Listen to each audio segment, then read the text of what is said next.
Hai semuanya, para guru-guru hebat, apa kabarnya hari ini? Semoga tetap semangat dan sehat selalu. Kami ucapkan selamat datang guru busana pada pelatihan upskilling dan reskilling tahun 2025 di BBPPMPV Bisnis dan Pariwisata. Materi yang akan dibahas tentang mengidentifikasi karakteristik bahan dan kriteria perawatannya. Adapun tujuan pembelajaran, yakni peserta mampu mengidentifikasi jenis bahan yang dapat digunakan untuk memproduksi busana berikut aksesoris dan cara perawatannya. Baik, Bapak dan Ibu, sekarang kita akan memulainya. 3 elemen kompetensi utama dalam suatu pekerjaan mencakup 1. Menentukan syarat pekerjaan, yaitu memahami kualifikasi dan keterampilan yang diperlukan. 2.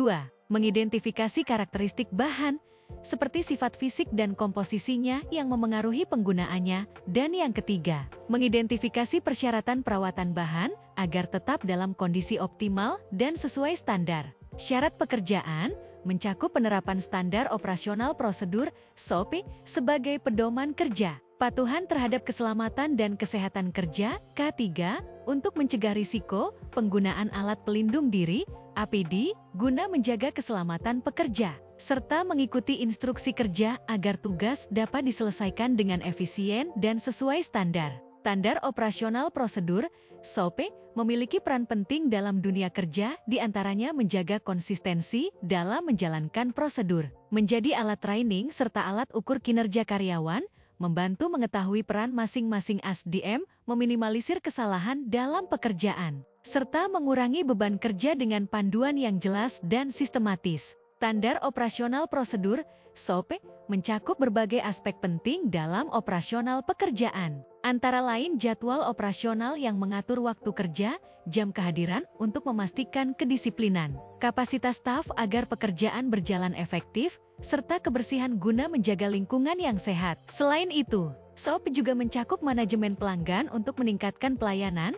pemeriksaan kesehatan demi keselamatan pekerja dan pelanggan, pemantauan proses kerja agar tetap sesuai standar, serta transaksi tanpa kontak untuk meningkatkan efisiensi dan keamanan dalam bertransaksi. Dokumen ini menjelaskan SOP proses jahit yang mengubah bahan setengah jadi menjadi barang jadi sesuai permintaan pembeli, mencakup persiapan, pelaksanaan, pengecekan hasil, pembersihan area kerja, serta evaluasi dan perbaikan. Proses sewing mencakup pengecekan komponen dan bendel, pengaturan layar mesin, menjahit komponen, pengepresan bagian, pengecekan produk, trimming, dan kisi sewing untuk memastikan kualitas hasil akhir. Keselamatan dan kesehatan kerja. K3. Memiliki hubungan erat dengan tenaga kerja, alat, dan bahan dalam suatu proses produksi. Penerapan K3 yang baik memastikan tenaga kerja dapat bekerja dengan aman, mengurangi risiko kecelakaan, dan meningkatkan produktivitas. Penggunaan alat yang sesuai standar serta bahan yang aman juga berperan penting dalam menciptakan lingkungan kerja yang sehat dan efisien, sehingga keseluruhan proses dapat berjalan dengan optimal tanpa membahayakan pekerja. Penerapan keselamatan dan kesehatan kerja K3 dilakukan dengan memberikan alat pelindung diri (APD) kepada tenaga kerja, menyelenggarakan pelatihan serta sertifikasi K3, dan melakukan inspeksi keamanan serta pemeriksaan kesehatan secara berkala. Selain itu, menjaga penerangan yang sesuai, mengendalikan faktor lingkungan seperti suhu, kelembaban, debu, asap, dan kebisingan, serta merawat peralatan kerja secara rutin juga menjadi bagian penting. Dengan adanya program K3 yang terstruktur, lingkungan kerja dapat lebih aman, sehat, dan produktif bagi seluruh tenaga kerja.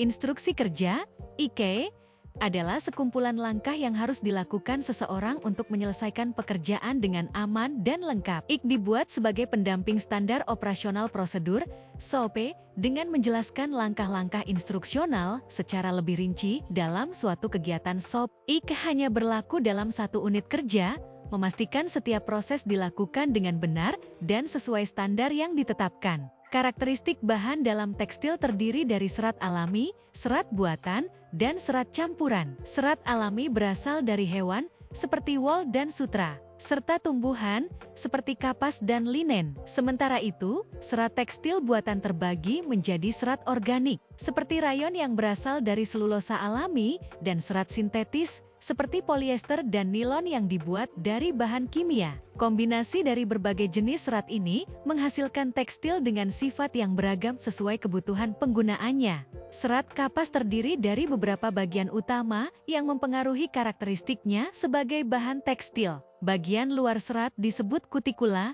yaitu lapisan lilin tipis yang melindungi serat. Di bawahnya terdapat dinding primer yang memberikan fleksibilitas pada serat. Dinding sekunder merupakan bagian terbesar dari serat kapas, tersusun dari selulosa yang memberikan kekuatan dan daya serap tinggi. Di tengah serat terdapat lumen, yaitu rongga kosong yang memungkinkan serat menyerap kelembapan dengan baik. Kombinasi struktur ini menjadikan kapas bahan yang nyaman, kuat, dan mudah menyerap air. Serat daun nanas merupakan serat alami yang diperoleh dari daun tanaman nanas melalui proses ekstraksi. Serat ini dikenal kuat, ringan, dan ramah lingkungan, sehingga banyak dimanfaatkan dalam berbagai industri. Olahan serat daun nanas dapat digunakan untuk membuat kain pia yang halus dan mewah, kerajinan tangan seperti tas dan tikar, serta bahan komposit untuk industri otomotif dan kertas. Dengan sifatnya yang tahan lama dan biodegradable, serat daun nanas menjadi alternatif serat alami yang berkelanjutan dan bernilai ekonomi tinggi. Serat sutra berasal dari kepompong ulat sutra, Bombyx mori, yang dipelihara secara khusus dalam budidaya serikultur. Ulat sutra mengonsumsi daun murbei hingga mencapai tahap kepompong, di mana mereka mengeluarkan benang sutra berupa serat panjang dan halus yang terdiri dari protein alami, terutama fibroin. Kepompong kemudian direbus untuk melunakkan sericin, zat perekat alami, sebelum seratnya dipintal menjadi benang sutra. Serat ini kemudian diolah menjadi kain sutra yang lembut, berkilau, dan memiliki kekuatan tinggi, menjadikannya salah satu bahan tekstil paling mewah dan bernilai tinggi di dunia. Untuk memberi pemahaman bagi kita semua, mari kita tonton video berikut ini.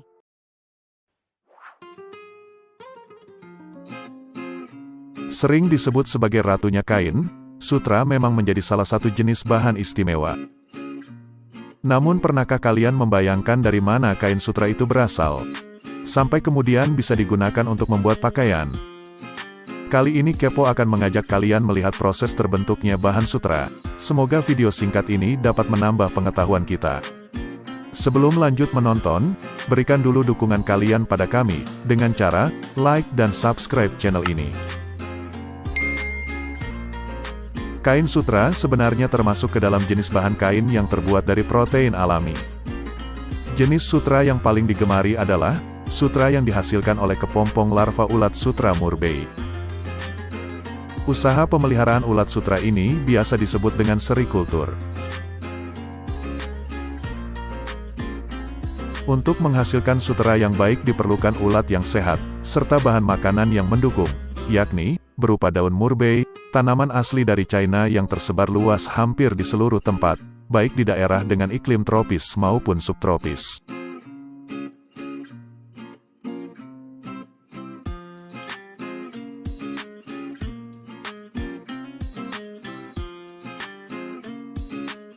Proses budidaya ulat sutra ini, mula-mula dilakukan dengan cara meletakkan larva ulat sutra pada wadah yang berisi daun murbei sebagai makanan ulat.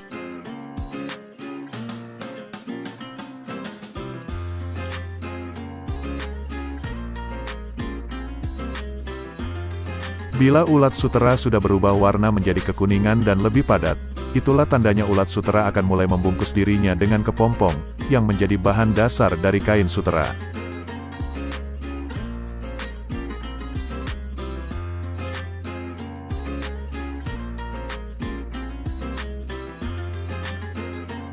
Sebelum diproses lebih lanjut, kepompong ulat sutra harus disortir terlebih dahulu, untuk memisahkan yang kualitasnya bagus dan yang tidak.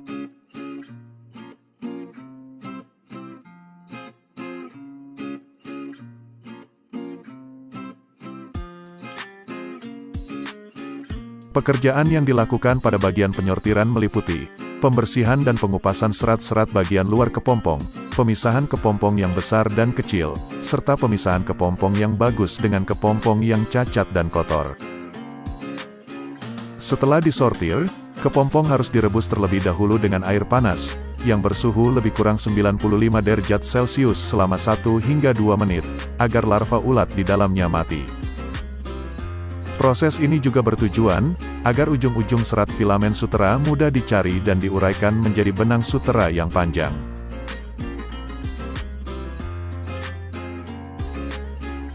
Dari yang semula berbentuk benang, bahan ini kemudian dipintal menjadi kain. Di zaman modern seperti sekarang ini, proses pembuatan kain sutera kebanyakan sudah menggunakan mesin, sehingga proses pembuatannya pun juga lebih cepat dan menghemat energi. Supaya tampilan kain yang dihasilkan jadi makin bagus, sutera polos bisa diproses lebih lanjut dengan metode pencelupan, percetakan dan finishing. Setelah menjadi lembaran kain, bahan ini baru bisa dibuat menjadi berbagai produk pakaian maupun produk lainnya. Bagaimana? Apa di antara kalian pernah melihat langsung ulat sutera ini? Tinggalkan komentar kalian di kolom komentar.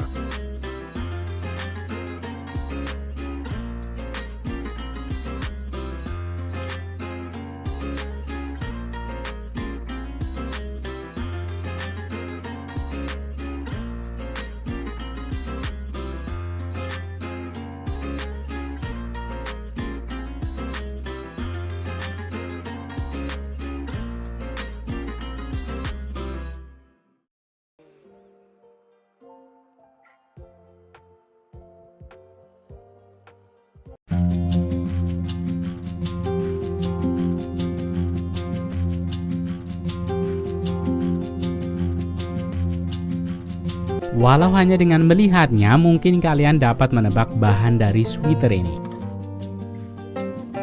Ya, ini adalah kain wool. Wool adalah salah satu serat kain paling tua yang dimanfaatkan oleh manusia.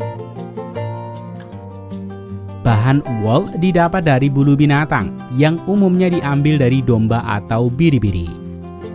Walau begitu, kain wool juga dapat dihasilkan dari bulu alpaka, lama, dan bahkan unta.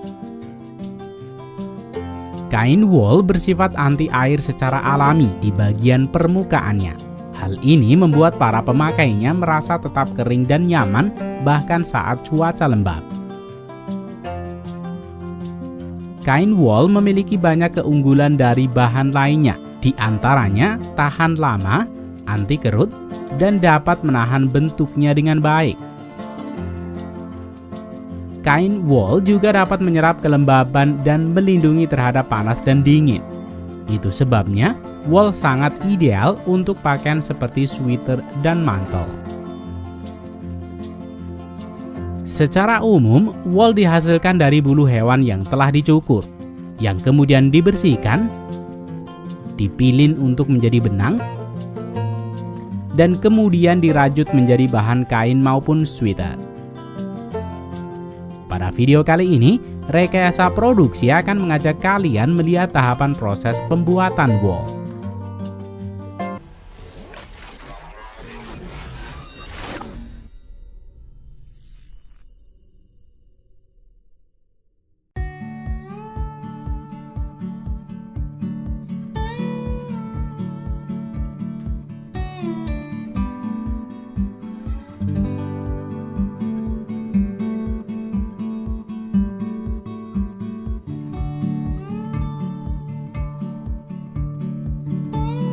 Jauh sebelum proses pengolahan wool dimulai, kegiatan ini dimulai di tempat pencukuran bulu domba.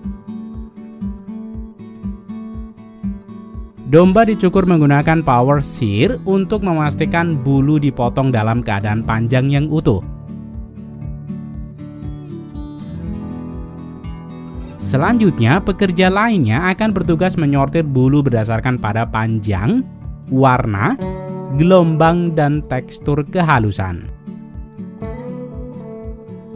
Kemudian wool akan ditekan dan diikat dalam bentuk bal untuk siap dijual ke pabrik pengolahan benang wool.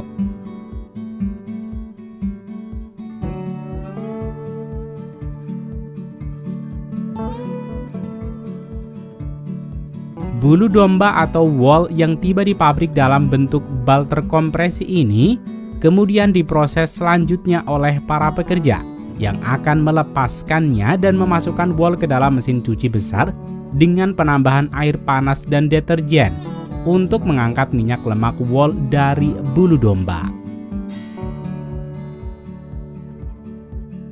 Perlu kalian tahu, bulu domba secara alami memiliki lapisan pelindung yang berminyak yang mengandung zat yang disebut sebagai lemak wol.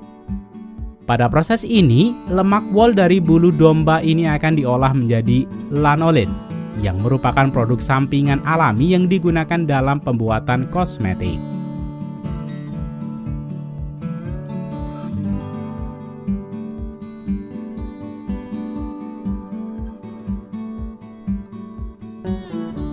Setelah bulu dikeringkan, bulu domba melewati proses yang dikenal sebagai dengan carding.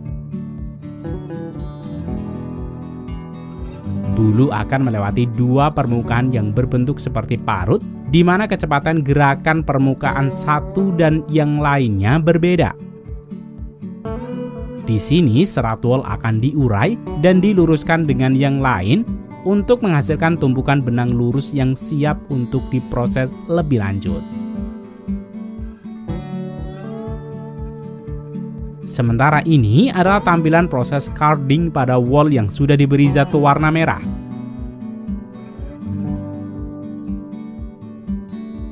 Di ujung proses carding menghasilkan lembaran datar halus yang disebut dengan jaring. Selanjutnya, mesin ini akan membagi jaring menjadi beberapa bagian strip datar. Strip ini kemudian melewati rubber band. Dua roller yang berputar ini akan memutar strip datar menjadi benang bulat wol. Walau kini sudah memiliki bentuk benang wol, namun pada kondisi ini benang ini masih mudah robek karena belum memiliki kekuatan.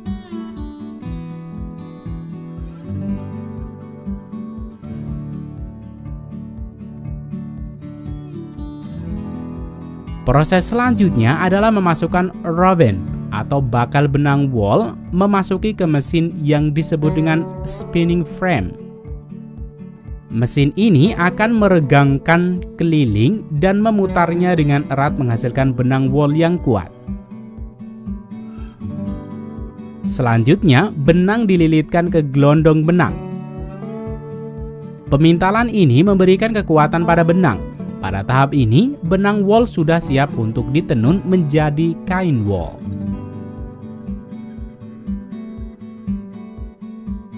Proses penenunan benang wol menjadi kain wol dilakukan sepenuhnya otomatis oleh mesin.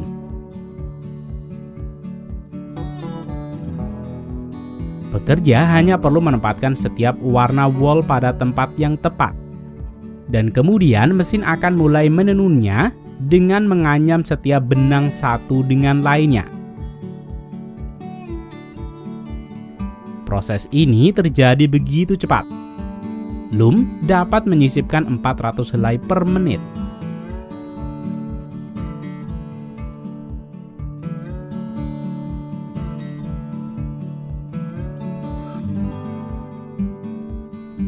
Kemudian, kain tenun ini selanjutnya berjalan melewati ruang inspeksi, di mana seorang pekerja memastikan tidak ada kesalahan dalam proses penenunannya. Dan pekerja akan menyingkirkan benang-benang sisa yang masih menempel pada kain wol. Kain kemudian dicuci kembali sebelum akhirnya dikeringkan dan digulung, dan siap untuk didistribusikan ke pasaran.